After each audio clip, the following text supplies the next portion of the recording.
Eu vi alguém comentando aqui embaixo que eu tava encenando, né? Tipo, olhando no celular, e aí eu olhava pra começar a falar.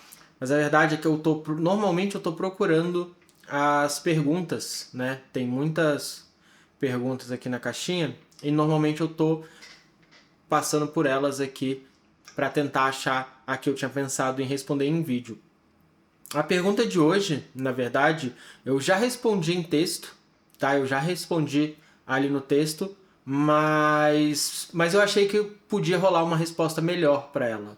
Porque eu achei que não ficou satisfatório, achei que dá para trabalhar mais isso aqui. E é um assunto que é muito importante, né? Então, antes de eu começar, vai lá, se inscreve, curte, né? Faz a gentileza de dar essa mãozinha aí. E a pergunta de hoje, ela é mais nem uma pergunta, né?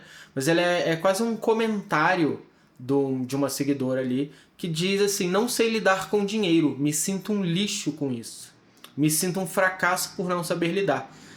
E isso é um problema muito sério, assim. Primeiro porque esse sentimento de se sentir um fracasso e se sentir um lixo, assim, essas palavras muito fortes colocadas nessa construção aí, porque a primeira coisa que a gente precisa lembrar é que o brasileiro ele ganha mal. Por padrão, o brasileiro ganha mal. Então, assim, pelo menos 80% dos brasileiros, segundo o último PNAD, ganha menos de R$ 2.500 por mês.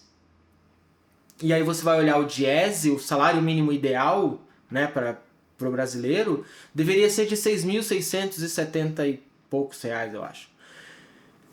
E aí você vê que a maioria esmagadora das pessoas, elas não ganham o suficiente para sustentar uma estrutura de vida, para ter saúde, educação, roupa, transporte, lazer. Não ganha. Essas pessoas não ganham o suficiente para isso. E quando eu leio esse tipo de coisa, a primeira coisa que eu penso não é que a pessoa não sabe lidar com dinheiro. A primeira coisa que eu penso, porque eu sei que a maioria dos brasileiros ganha mal, é que ela está se martirizando pela própria condição de ser pobre. E aí você pergunta, mas por que ela é pobre? Ela é pobre porque ela não tem dinheiro. Não porque ela não tem educação financeira. Porque aí a gente foi ouvir esse amontoado de guru maluco de finanças que vivia dizendo que o problema do pobre é que ele não tem educação financeira. Só que isso não é verdade. Como é que você vai ensinar alguém a gerenciar um recurso que ele não tem? Né? Como é que você vai dizer para uma pessoa assim, olha, você precisa poupar X dinheiros por mês quando o gasto de vida dela é 2x, sabe? Quando falta dinheiro para essa pessoa no fim do mês, todo fim do mês ela precisa escolher qual conta que ela vai pagar. Só que aí, como estratégia de venda para vender curso, consultoria, mentoria, essas merdas, eles começam a colocar a culpa no pobre. Porque você é pobre porque você não sabe lidar com dinheiro. E se você soubesse, você não estaria assim. Então aprenda aqui com o meu curso. Essa é a moral da história.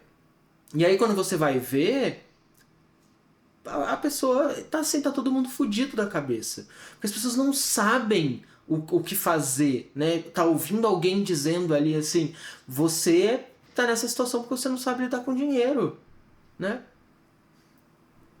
E aí tem uma meta-análise muito interessante que pega inúmeras iniciativas dessas de educação financeira governamentais ao redor do mundo, né, com o objetivo de reduzir a pobreza, e mostra que o impacto dessas iniciativas é de menos de 1%. Estatisticamente, não faz diferença você colocar educação financeira como base nas escolas para reduzir a pobreza, sabe? Não tem impacto na pobreza. Sabe o que tem impacto na pobreza? Dar dinheiro pro pobre. É colocar dinheiro na mão da pessoa pobre. É isso que causa diferença. E para mim, é até estranho que as pessoas fiquem tão surpresas quando ouçam que o problema do pobre é que ele não tem dinheiro. Sabe? E aí você vai ver os outros estudos que existiram, né? Porque a primeira coisa que fala assim, ah não, mas o pobre, ele vai, se você der dinheiro para ele vai comprar droga, ele vai comprar bebida, ele vai comprar qualquer coisa. E aí você vai ver os experimentos e os estudos que tem em volta do mundo todo. Quando você dá dinheiro pro pobre, ele investe em educação, ele não gasta em bebida, ele não gasta em droga, ele desenvolve uma profissão e normalmente ele para de precisar desse auxílio, porque depois desse impulso a vida dele seguiu sozinha.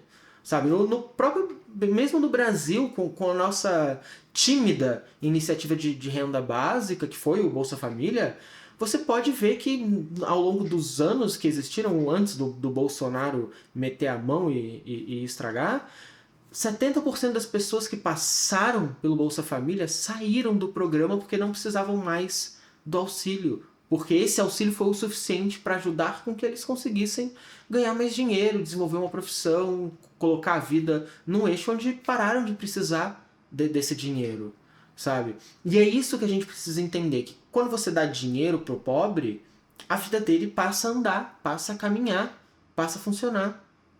Sabe? E aí eu tenho certeza que tem um monte de gente que fala, mas eu conheço um pobre que parcelou um iPhone em 20 vezes, um iPhone pré-pago. Essas pessoas existem. É claro que essas pessoas existem. Só que elas não são maioria. Elas, só você olhar todos os dados, todos os estudos que existem disso, elas não são maioria.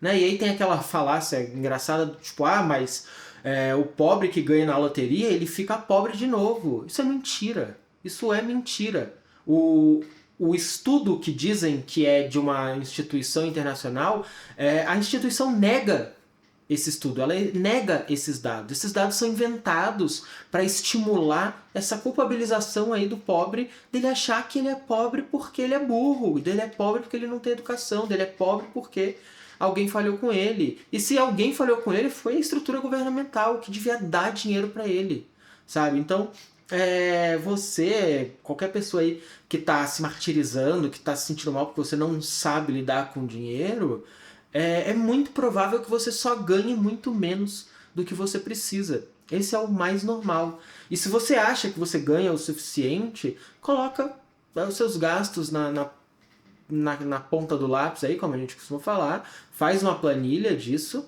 e vê se realmente é isso, se não são os seus gastos de vida, os gastos, eu não digo supérfluo, não digo besteira, eu digo os gastos, saúde, dente, dentista, médico, remédio, academia, porque a academia é importante, né? Não é a gente trata como se fosse um luxo, mas não deveria ser, sabe? Alimentação, todas as refeições direitinho, não é um luxo, sabe? Coloca tudo na ponta do papel e vê se, na verdade, você não está ganhando menos do que você deveria, sabe? E o que a gente pode fazer, infelizmente, é que a gente exija mudanças que sejam coletivas, que sejam globais.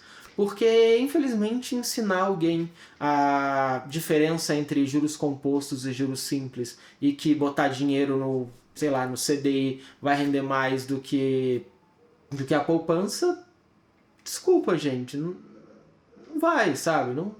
Não vai mudar nada. Não são os R$ 2,30 do cara que colocou o dinheiro lá na caixinha do Nubank, em relação à poupança, que vai fazer diferença disso, sabe?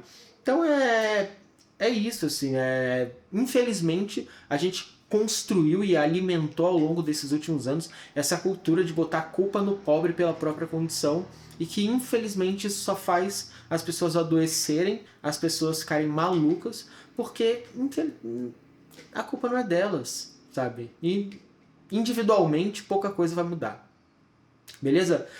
Muito obrigado, essa é a terceira vez que eu gravo esse vídeo, então se saiu alguma coisa errada, se eu falei alguma besteira, eu tô já com sono, eu perdi essa gravação algumas vezes hoje, então a mensagem tá aí, a mensagem é essa, pode ter alguma coisa aí que saiu errado, falei CDI quando era falar CDB, então mas tá aí, espero que ajude, lembre-se de curtir, de compartilhar e muito obrigado pelo apoio, valeu!